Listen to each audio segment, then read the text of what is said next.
Very good. Welcome, everybody. We have inquiries and people logging in to this room as well as our direct feed through Facebook from all over the United States, from Canada, from New Zealand, from Costa Rica, Spain, and we have one guy who's still trying to get in from Hong Kong.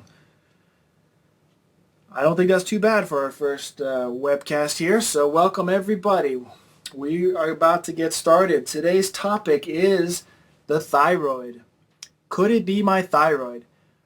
Thyroid is the number one misdiagnosis here in the United States, and there's a lot of reasons for that, and let's start to go into them. When you start to see the statistics, you start to look at what's going on, you'll start to see why we're calling this a massive epidemic. Since we have so many international people here, please forgive me, I'm speaking from the United States alone statistics. I really wasn't anticipating such an international crowd, but we'll go from there. So let's look at the numbers here in the United States. According to the American Association of Clinical Endocrinologists, the AACE, 27 million people suffer from a thyroid condition. This is extremely significant. This makes thyroid one of the most widely spread issues in our endocrine health today. Out of the 27 million, only half have been diagnosed. Therefore, 50% have symptoms and do not know what is wrong. Some sources say up to 90% of women aged 40 and up have subclinical thyroid hypothyroid.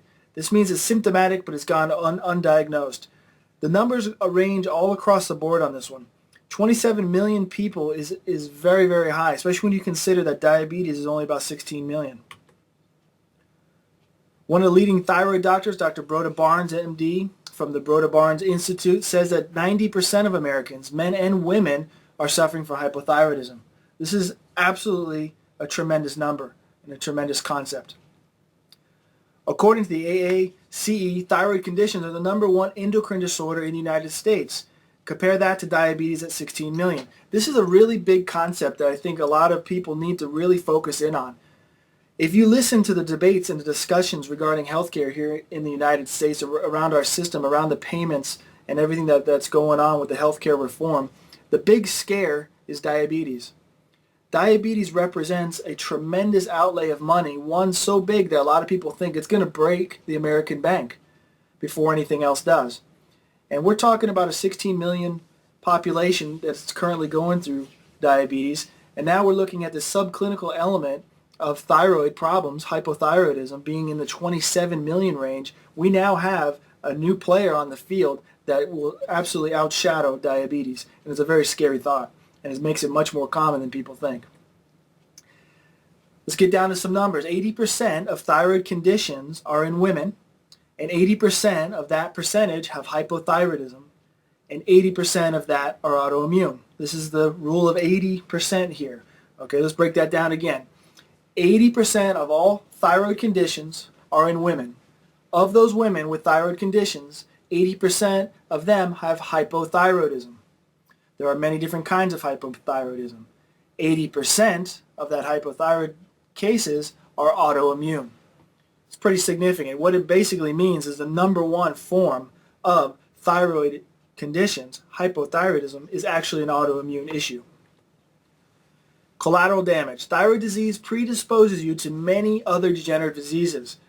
You think that it's bad enough to have an issue with the thyroid and all that comes with it, but there's actually a bigger scale, a broader spectrum that we need to look at when we're considering how people are suffering with thyroid issues. Thyroid plays a major role in obesity and diseases associated with weight gain. Older women with subclinical hypothyroidism are 2 times as likely to have a blocked aorta or have had a heart attack. This is significant. When you start to consider the role of obesity in our population and how those numbers are going up, and the problems that come with weight gain, including inflammatory factors, diabetes, cancers, and heart disease, this is tremendous. When you look at the statistics for women, right now in the United States, 1 in 2 people are having a heart attack or have heart disease. And if you're looking at making that twice as likely now because of a condition like thyroid, hypothyroidism, with being the number one underdiagnosed problem in the United States, it makes the numbers absolutely staggering. According to the National Thyroid Institute, 50% of clinical depression could be caused by an undiagnosed thyroid condition. This is a really big issue. Depressions, anxieties, and other mood disorders and mental issues are growing at a tremendous rate. And if you don't know where it's coming from, you could be not only misdiagnosed, but you could be treating the brain and messing with brain chemistry when actually it's a thyroid issue. Studies show how autoimmune types of hypothyroid, or Hashimoto's, hypothyroidism, can lead to psychosis, seizures, dementia, and mood changes. This in particular strikes a chord in a lot of people in our practice. The more and more we speak to our populations, the more we realize how people are very concerned about changes in their health as they get older. Things like psychosis and dementia in particular. People do not like the idea of growing older and losing memories. Growing older and losing mental capacities and losing parts of who they mentally and psychologically are. And thyroid issues can contribute to that earlier in life, so there's a potential to actually change that outcome later in life by acknowledging this now. Other hormone problems associated with perimenopause and menopause, including the symptoms that plague so many, are due to thyroid disease. Here's another big issue. There are a lot of people out there. Remember, thyroid issues mostly are affecting women right now clinically and even subclinically, and a lot of women are getting these symptoms, of which we'll go over in just a minute, that come from the thyroid, and they're being diagnosed as perimenopausal or menopausal and getting hormone treatment based on that.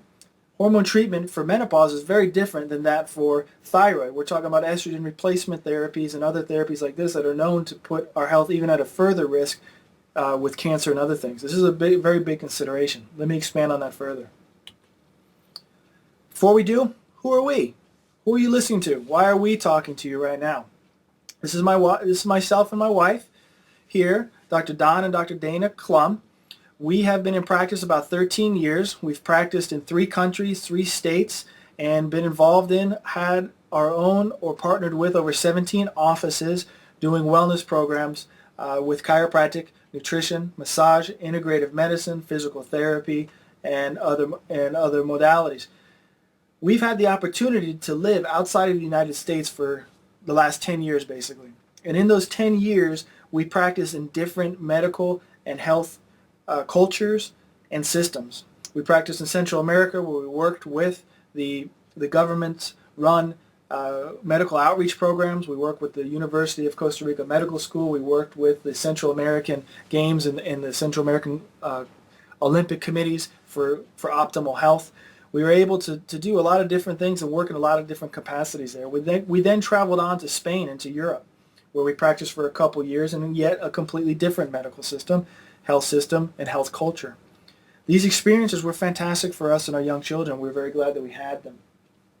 Our goal was always to come back to the United States, and when we did, the change in the United States, or the American health standard and status quo for healthcare out here, hit us right in the face. We came back to a world, we were imagining coming back home, coming back to a system and a world that we were familiar, and we were ready to jump right back in. But when we came back, it was almost a reverse culture shock at what had changed.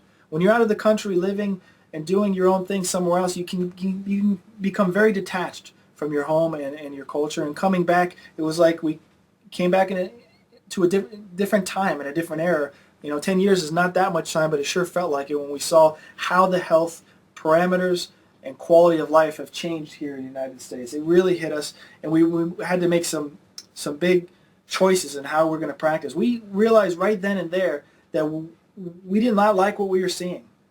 We did not like what the health future was for ourselves and our family in the current model here in the United States. The numbers and statistics were outrageous. 1 in 2 people getting heart disease, 1 in 3 people getting cancer, 1 in 10 children on medications for psychotropic illnesses, for mental disorders, 1 in 4 on medications in general, 1 in 4 women on psychotropic drugs for different mental issues. I could go on and on these numbers. They were absolutely astounding to us. It's so common that people don't think it's odd anymore to be medicated. People aren't surprised when they're diagnosed. People aren't surprised when they're prescribed medications. And it really has just become the expected norm for people, which is sad. The culture, that's exactly true. The culture has very well shifted. The average American's on 3 different medications. 12 prescriptions a year are filled by every man, woman, and child here. And we bottom line, we did not want this for us or our children. And that's where we started. We started on a quest on how we can step up our health education.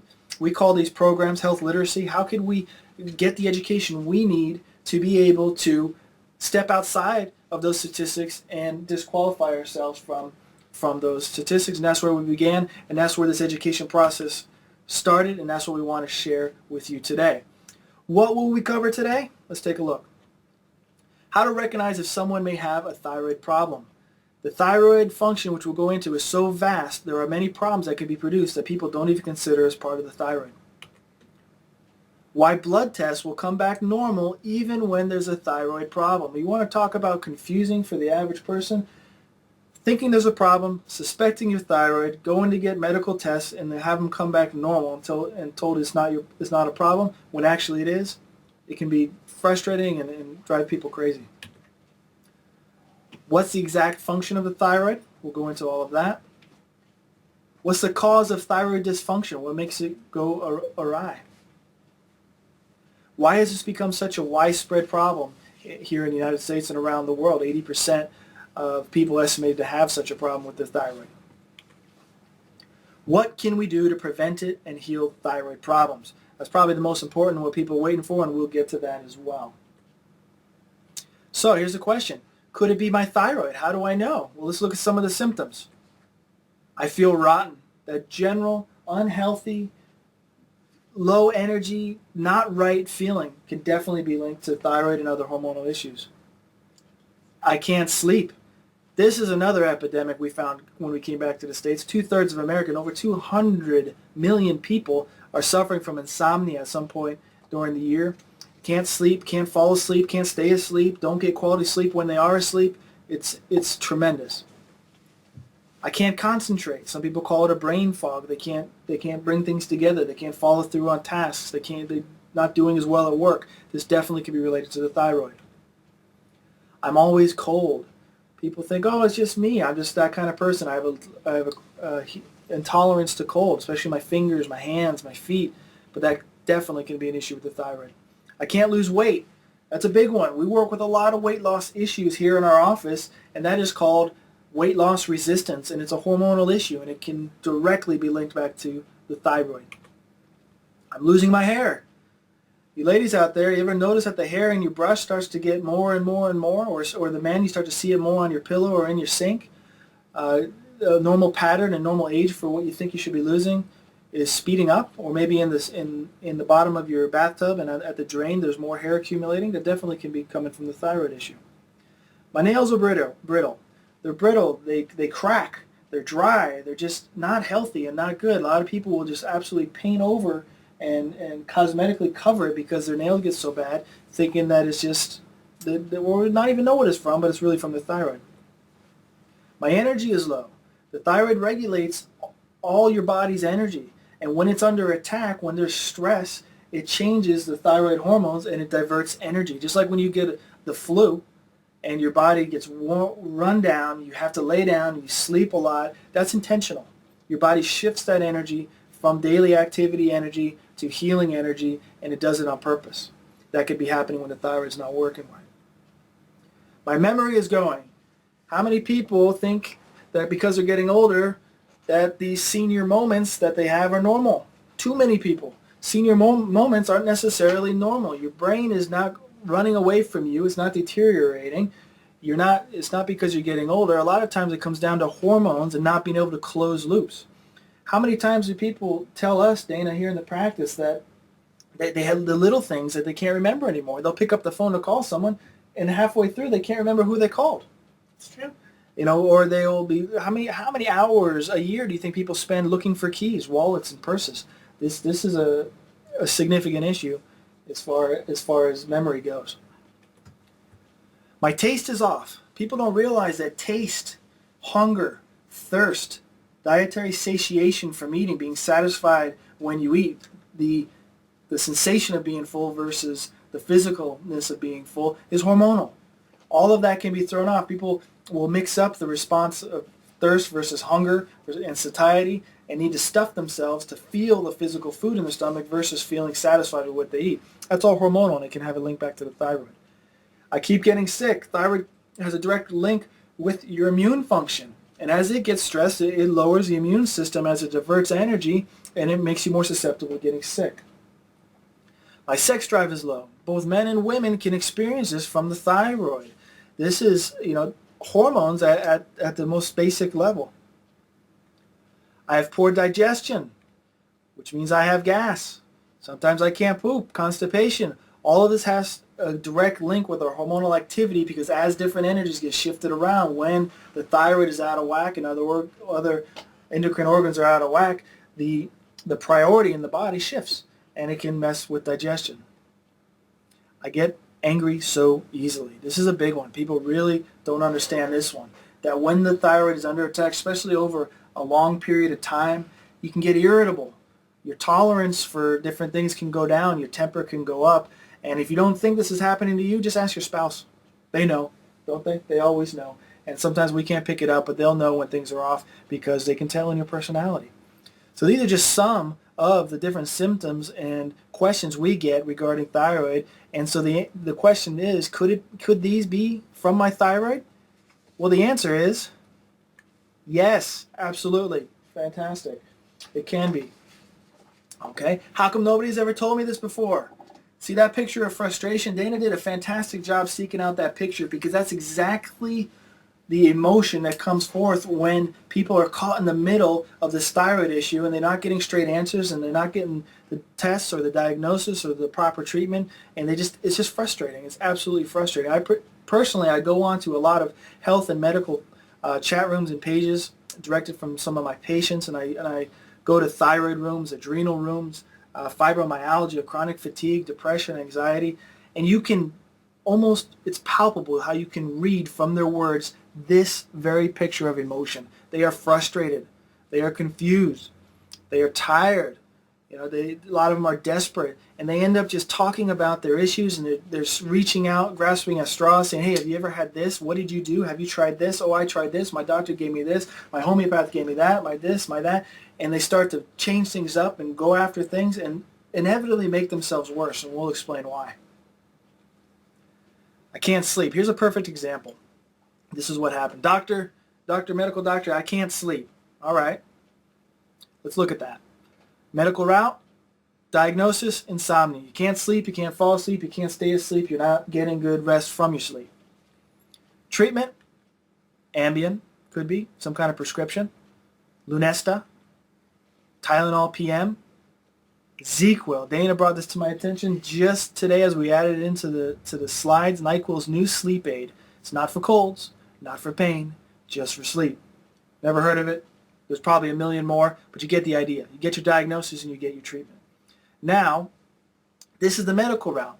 First of all, part of the issue is you're not getting deep enough sleep. Okay, your body's not healing. It's not self-regulating. You're not getting to your delta phase sleep. None of these medications, there's not a medication on the market that can get you to that sleep.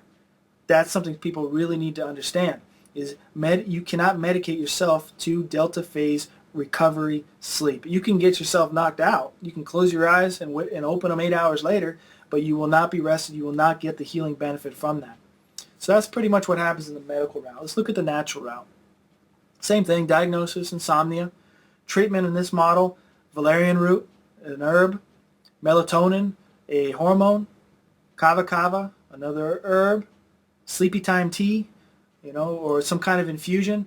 Again, I would much rather see people go this route because of the natural nature of it and the benefits that can come as a side effect versus the negative side effect of synthetic drugs. But you're still following the same equation.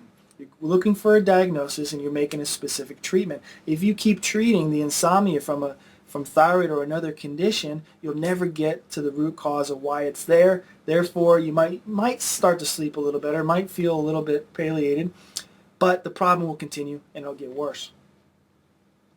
So what's the solution?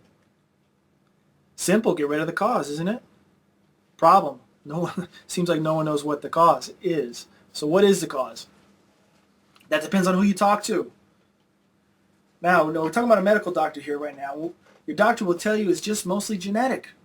And there's not much you can do except take thyroid replacement hormone, drugs for the rest of your life, and deal with it. Bottom line, that makes another whole industry a lot of money, but it doesn't get you any better. Here's a really particular point I want to make out there. And if you ever talk to people about thyroid, this is something you need to communicate.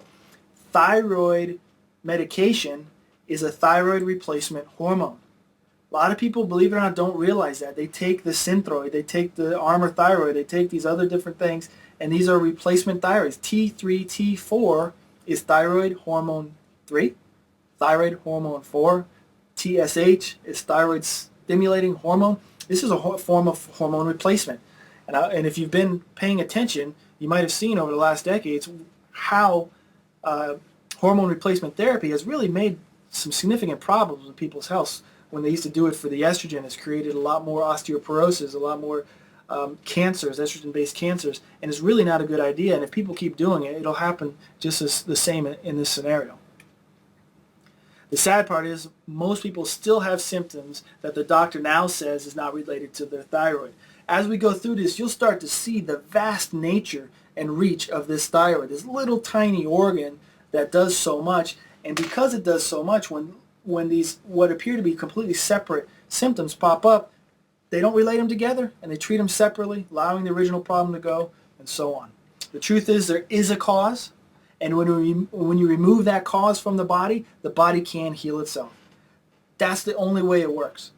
And there's a little secret in there. The body doesn't malfunction. It doesn't make mistakes. It really doesn't. A cell will sooner self-destruct and die than it will do something to hurt itself, its tissue, system, or body. So if we don't like what the body is doing, if it doesn't feel good, if it doesn't look good, if it seems to be contributing to a bigger problem, then we got to look at what we're doing. This body is responding to different triggers, to its environment, to what we're giving it. If we don't like what we see, we need to give it something different, change the environment, and change the triggers.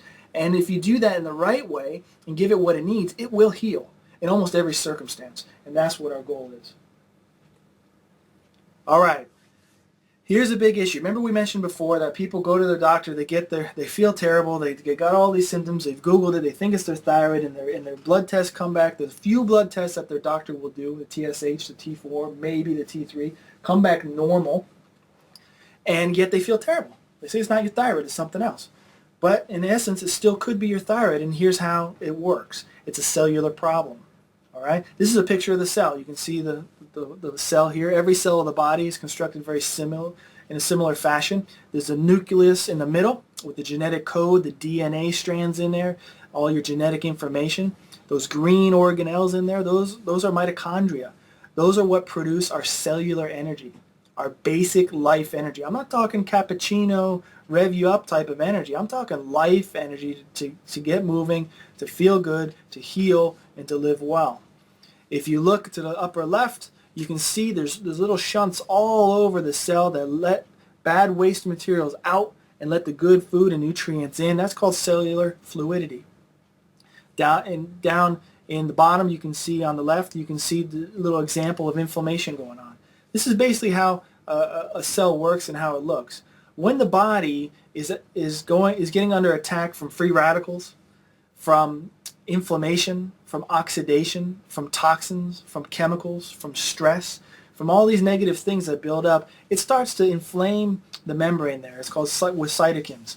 Cytokines make the cell wall get inflamed, makes it get rigid. You lose cellular fluidity and you increase cellular rigidity. When that happens, some of that waste product can't get out, some of those nutrients can't get in. Eventually that builds a backup inside the cell, just like if you couldn't eat what you want or go to the bathroom, your whole system would get pretty messed up. Your energy level of the cell from the ATP and that mitochondria goes down, and eventually that same inflammation will hit that cell nucleus and start to affect the strands of DNA and your genetic codes in there. We are genetically designed and destined to be healthy, to be vibrant, to be happy beings. You actually have to suppress our genetics a lot, really significantly, to make it mutate, change, and express disease. But it will. And that's where it happens if it keeps getting bombarded, if there is more free radical damage, if there's more things damaging our cells than we can withstand, it'll start to happen, and that's what starts degenerative processes. All right, so now, what does the thyroid do? How does it all work? See this basic picture we have here? You can look over to the left. You see a little butterfly pink shape. That's the thyroid. And unfortunately, in this example, size does matter.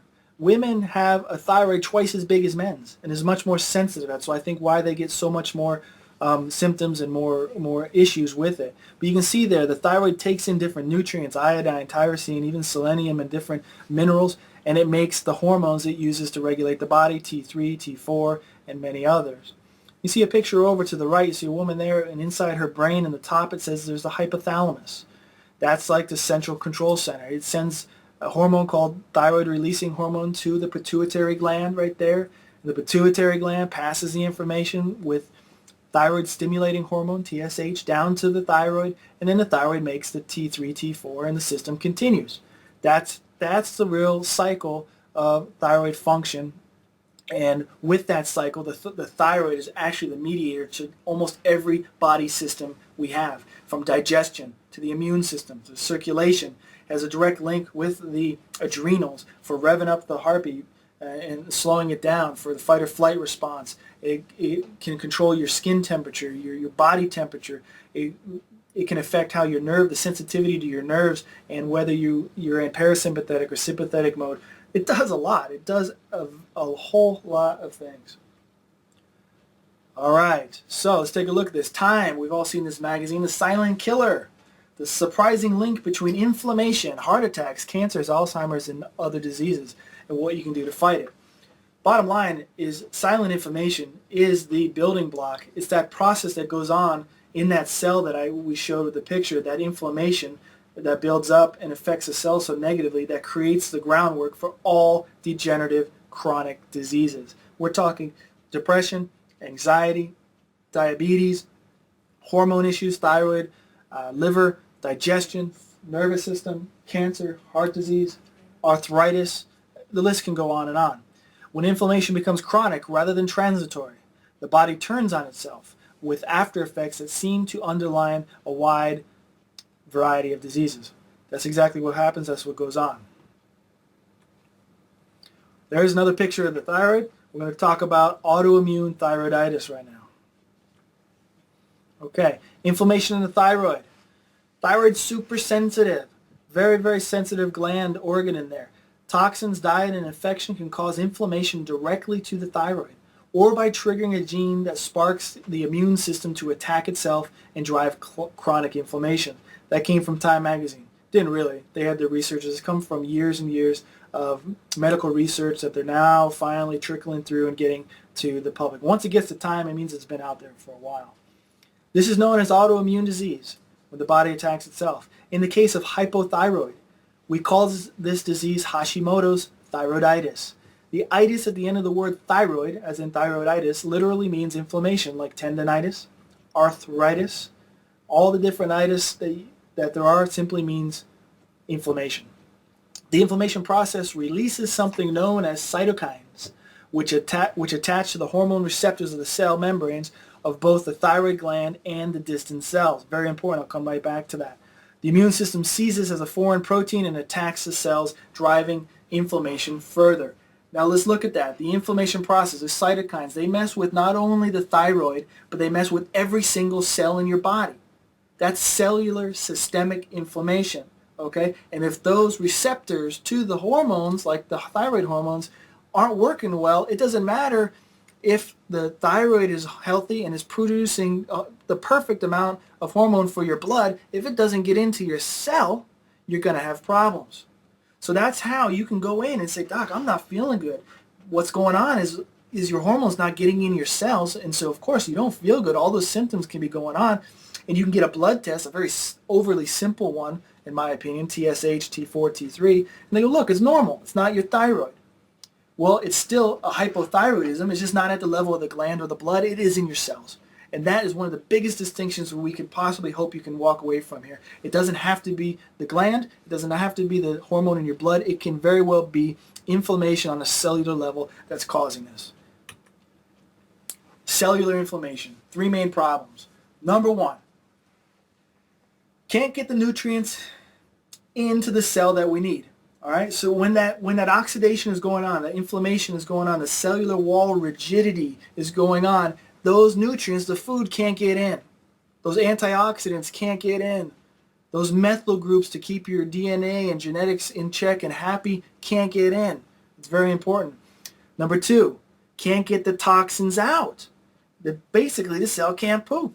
It's building up with these toxins, and it triggers genes of susceptibility, driving autoimmune thyroiditis and inflaming the cell membrane further. So it's a cycle there. And so now the inside of the cell gets toxic, the energy goes down, and the DNA gets affected. And that's when it can absolutely mutate, and you can start to trigger the negative genes of disease. Number 3, receptors on the cell membrane are blunted. That means the cell can't hear the hormones, and therefore never hear the voice of the thyroid hormone, TSH, T3, etc. Little picture down there is the cell wall, just the wall. It's got a double layer there. It's got some different structures in there. There's proteins, there's fats. The cell wall is mostly fat. There's sugars, and all of those little mechanisms communicate information back and forth. And when that cell wall gets inflamed, when it gets rigid, it gets hard. It's like rust on a car. It doesn't move well. The information doesn't get passed, and the cells can't respond. And basically, you won't feel well. You'll be toxic. All right, inflammation in the thyroid.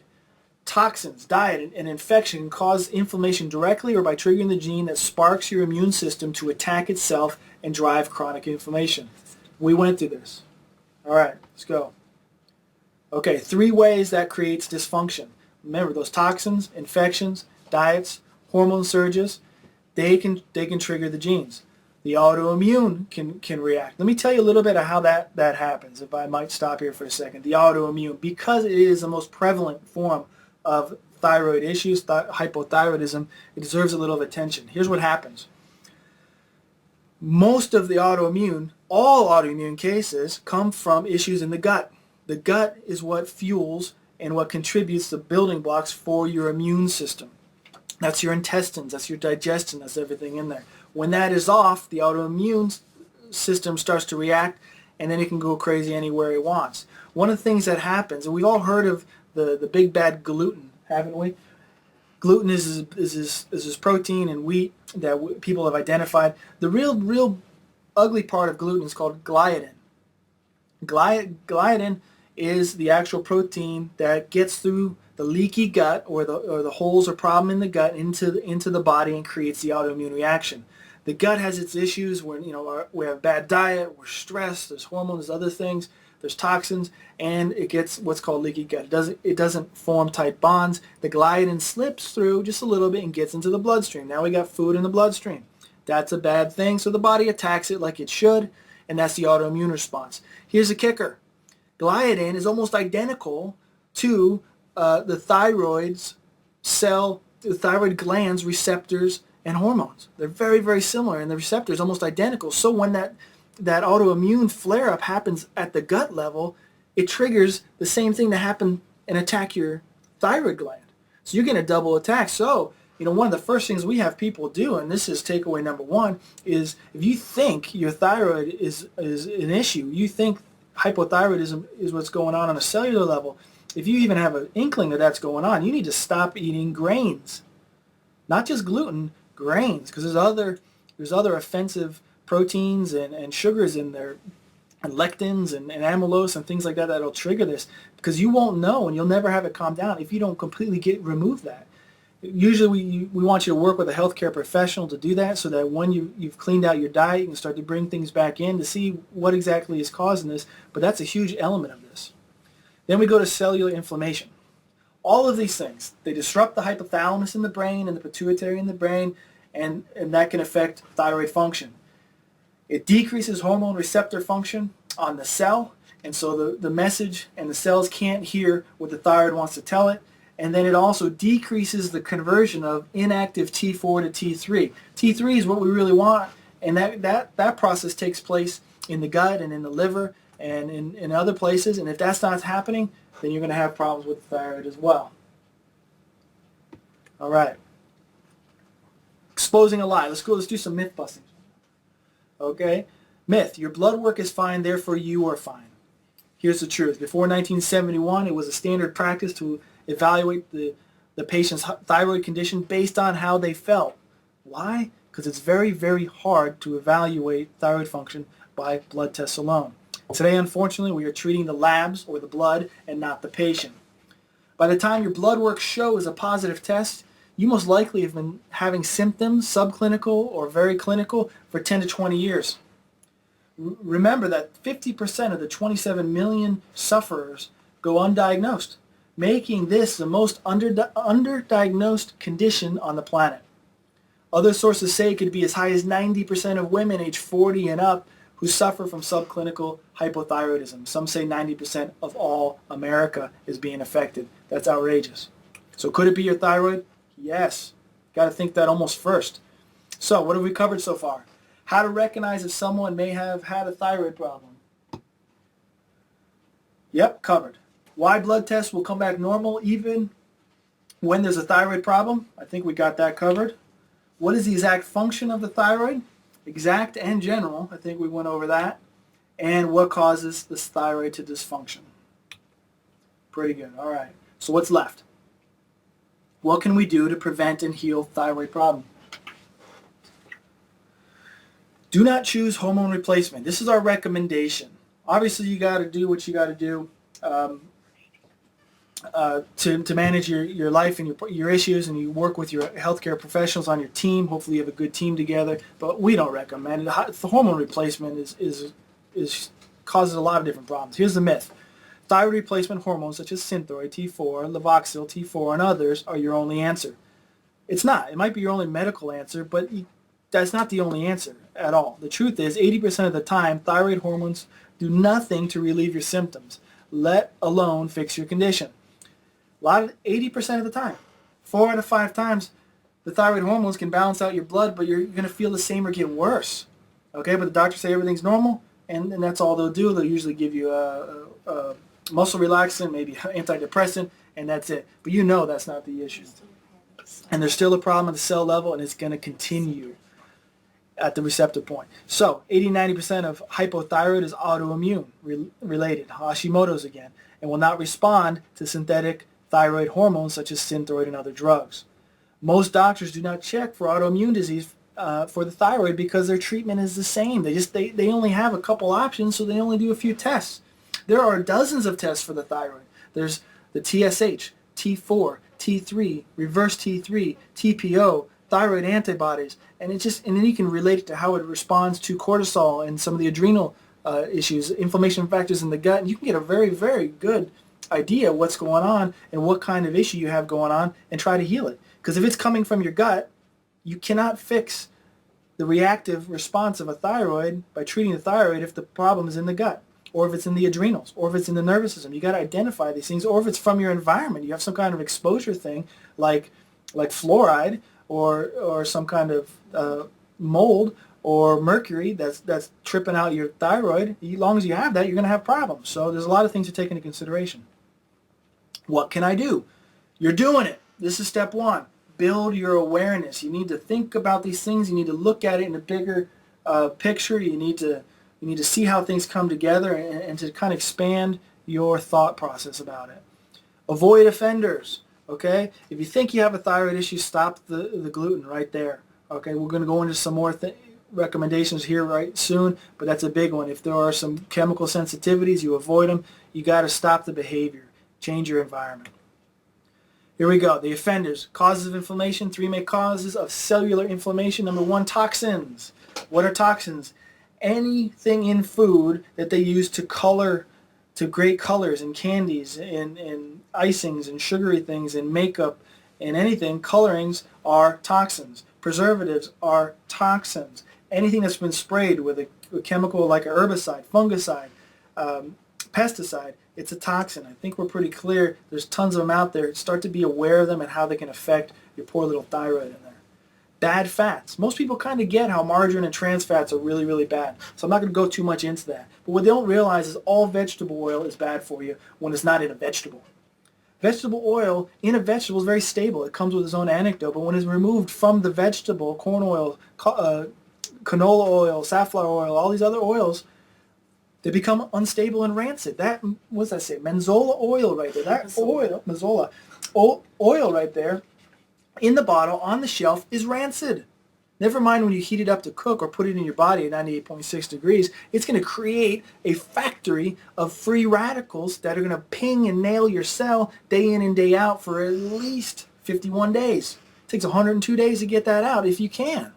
That's a lot of things. It's estimated that every cell of your body, and there's 70 trillion plus of them, is getting dinged 10,000 to 1,000,000 times a day for free radicals. That's a lot. We got a lot of work to do. All right, so bad fats, vegetable oils. Sugars. Sugar, I think everyone knows sugars, especially processed sugars, especially in particular processed fructose of any kind, is toxic. It's really, really toxic. And what people don't really know, and we do a lot of education on, is grains. Grains are super sugars. Once they're in your mouth, they turn to sugar, to glucose within 4 to 6 seconds, and they will spike your insulin. They will set off your hormones. They will mess with your brain. They will do everything that table sugar will do, and even quicker. There's a study out there that shows a bowl of oatmeal will spike your insulin and mess with your hormones just as much as a 12-ounce can of Pepsi. People think they're doing the right thing. They're taking the oatmeal, they're putting some brown sugar, maybe some berries. They don't know, but it's a grain and it's causing problems, never mind the gluten element to it. All right. What if I suspect I have thyroid issues? Well, start with initial evaluation. The goal is to determine specific underlying cause or causes of your thyroid dysfunction. So you need a really, really much more thorough health history. We use what's called a neurotoxic questionnaire. This is no joke. That's like 500 questions. Mostly, check the one that it's not essay questions. Just check the box. But it paints us a picture of what systems are involved and how we can prioritize our efforts and play kind of like a detective. And possibly you might need more specific tests. Personally, we like to use different tests that you can send to people's house and they can do at home, urine tests and otherwise. But there's blood tests and there's a lot of other tests out there. The more you know, the better. And that'll help you differentiate between adrenal-influenced thyroid dysfunction or autoimmune-influenced thyroid and so on. Because you treat them differently. Because, yeah, they're absolutely different. Listen, if someone has an adrenal fatigue issue that's driving their thyroid, I don't go near their thyroid till that adrenal is been repaired. If someone's subluxated in their spine and their nervous system is not coordinated well, there's no point in going after these other areas until that's done. That's why, as chiropractors, our first round of defense, our first effort is to get the nervous system clear. Then see what's really messed up and what's really not. Sometimes things balance right there, and then start the process from there. Very good. Thank you for sticking with us through the whole recording. What we'd like to do is offer you some special incentives so you can get started with us today. That we want to remove all obstacles for you to get started with what you need to find out how we can help you. Here we go. What we're offering is a full initial neurotoxic questionnaire, health history questionnaire, initial consult, home toxicity test that we mentioned for melandialdehyde earlier in our program, as well as one full follow-up to see how we can help you. At that point, we'll know whether this is for you or not, and we can go from there, but that price usually comes in at about $410. All things included. Today we're offering it to you for $95. $95 hopefully removes all the financial obstacles to get you started, and we can get going right away today and see how we can help you. So take advantage of that. Tell your friends, and we'll go from there. Look forward to hearing from you. Give us an email directly at our website or here on Facebook, and we'll get started with you today. It's question time. You guys are still with me? I see there were some comments when I was talking. And we'll go from there. Do you have any questions? What can we help you answer? Okay, I see one here. Why would it be important to know whether it's adrenal or autoimmune? What will you specifically end up doing differently? How would someone know that? Okay. Here's the interesting thing. The adrenal issue can definitely charge the thyroid and drive it down. But here's another thing. 70% of adrenal issues are autoimmune. Funny how that works. So many things come back to autoimmune, but we have to prioritize and see how we're going to do it. Because if it's truly an adrenal thing, we have to recuperate, get those adrenals to a basic function before we can address the thyroid issue. Exercise is different. Exercise is different, for example. A lot of people, they're not feeling good. They got an adrenal issue, so I'm going to change what I eat, and I'm going to go to the gym, and they do the wrong workouts, and they make themselves worse. Sometimes the right intentions can make you worse, and we want to address that, and we want to change that and address that differently. When it's really it's full go on autoimmune, you got to heal the gut. The gut, we do an elimination diet where we eliminate all these different offenders and we start testing them, and you might have to reconstitute that gut. It's you know why autoimmune are so prevalent? Antibiotics. It's the antibiotics. Well, as soon as you have one dose of antibiotics, you just killed indigenous bacteria in your gut that helps make you sick. I mean, help keep you well, and you get sick, and you never get that back. And some people have a real hard time reconstituting their gut, and so we have to rebuild that. What else? What does that say? I can't read that. Do kids get thyroid problems? Yes, do kids get thyroid problems? Unfortunately, they do. Unfortunately, they do. Kids, it shows up differently. Kids are very susceptible when they're young, before they're 12 or so, because they're forming, and those glands and their hormones haven't really kicked in. So especially to toxicity issues, they are very, very sensitive. So, I mean, we deal with a lot of kids, because of the mother's constitution and what she's got in her system, she passes on heavy metals, lead, mercury, and other things onto the kid, and the kid then comes out and gets vaccinations and gets fillings in their teeth, and a lot of kids get toxic that way, and that's the first step. And if you let it go, thyroid runs into so many things. It eventually down the line leads into chronic fatigue issues and fibromyalgia-like issues, and it can just be bad. So yeah, they can absolutely be involved. ADD, ADHD, autism is really part of the same type of work, different end of the spectrum, but the same type of work, and you can detect it very early. All right, let's see. What types of exercise should a person with thyroid disease do to lose weight and get energy? All right, that's a very good question. Specifically, if you're toxic, if you're coming up high on the toxic load and your hormones are mixed around, first thing you got to do is you got to get to a natural eating plan to revamp those hormones. And as you do it, if you want to keep working out, you're looking at high intensity interval type training, weights, or intense short-term things. Last thing you want to do is jump on a treadmill for 45 minutes, zone out 3 times a week, and do that. Your body will interpret that as a stress. We only have 2 types of energy to use in our life. We have sugar and we have fat. All right? If you're doing slow and low energy, you're burning fat. If you're doing high intensity energy, you're burning sugar. Here's the secret. Whatever you burn in your workout, your body flips and does the opposite when you're not working out for the next 38 hours. And there's a big problem. Because here, look, you burn fat on the treadmill going slow and low. As soon as you get off, the moment you step off, your body flips to burning sugar. We don't want to be chronic sugar burners. We want to be fat burners. You want to burn fat for the next 38 hours, but you just forced in a sugar burning mode, and then you add a bad diet on top of that, then you add a stressed out adrenal or thyroid, and man, you got a problem going on. And so we switched that up, but we can give you more specifics if you contact us. I don't want to get too specific without knowing your case. All right. So, what if I've already been diagnosed with thyroid problem? Is it too late?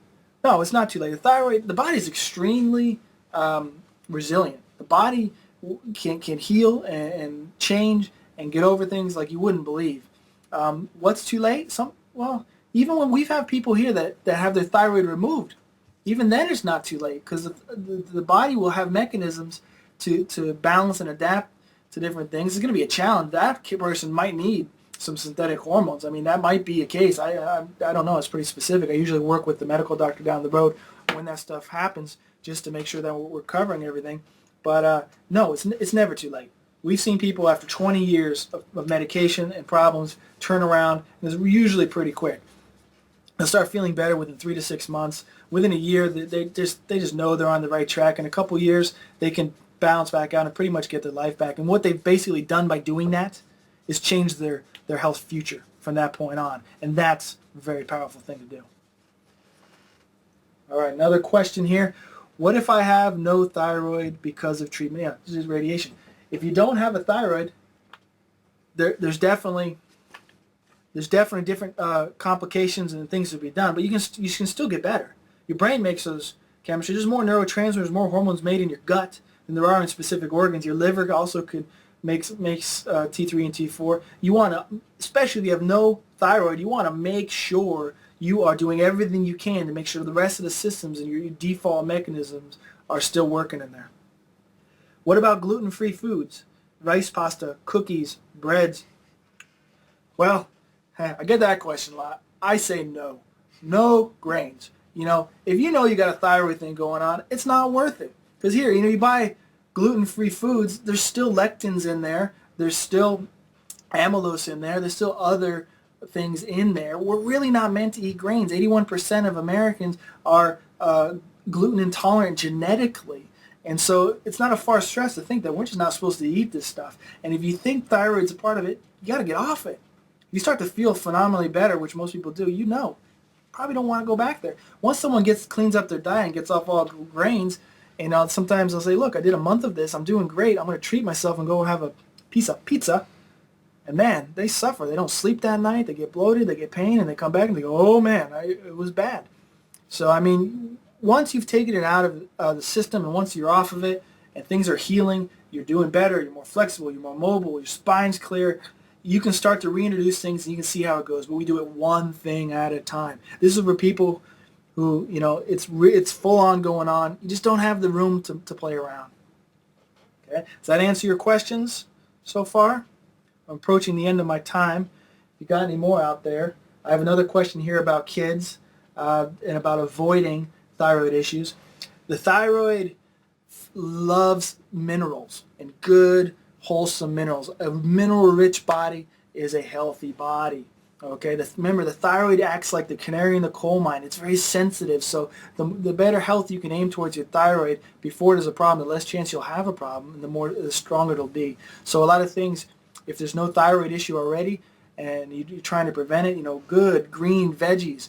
Don't cook them too much. A lot of raw veggies, a lot of sea vegetables. Good clean water. Most Americans are magnesium deficient. Magnesium foods, potassium broths, things like that. Very good, very nutritious. Can help support your thyroid. Get kids to like all that stuff early, and man, you're gonna save their life later on. It's so hard to get an adult. I get some adults in here. I'll tell you, mostly they're men. I swear they were beaten and whipped by asparagus as children the way they hate vegetables, and it's hard to work with those people. All right, got some more questions coming in. Should a person with thyroid disease take more vitamins and supplements than the average person? Yes. The average person's not taking anything.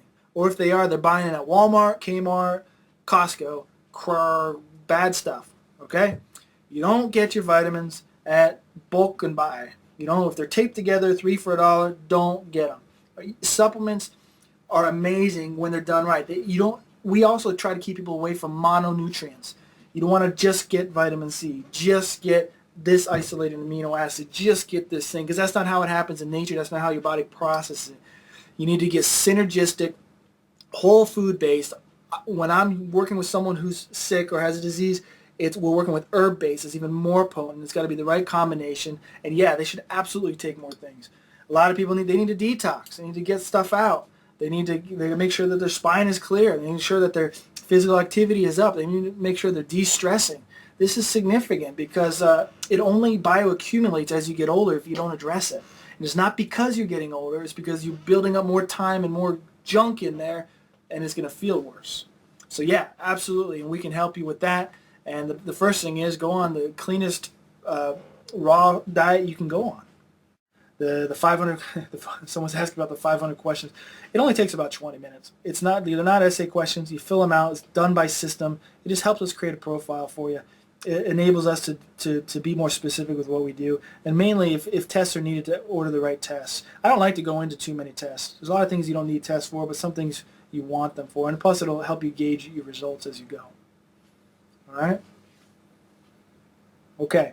Listen, everybody here, I hope you enjoyed the time. This is our first one like this. This was a big challenge for us. We normally do this type of presentation in a 4-hour workshop, and we had to fit it into 45 minutes. I know sometimes I might have been flying. Feel free, please, whether you want the consult or not, write an email, some points. Hey, Don, I would like to see you cover more of this. You talked too much on this. This wasn't clear, or you did great, whatever. Send it in, And if there's any more questions, send me an email, and I'll do a follow-up to this to everyone on here and everyone on Facebook as well, and we'll try to cover all the questions.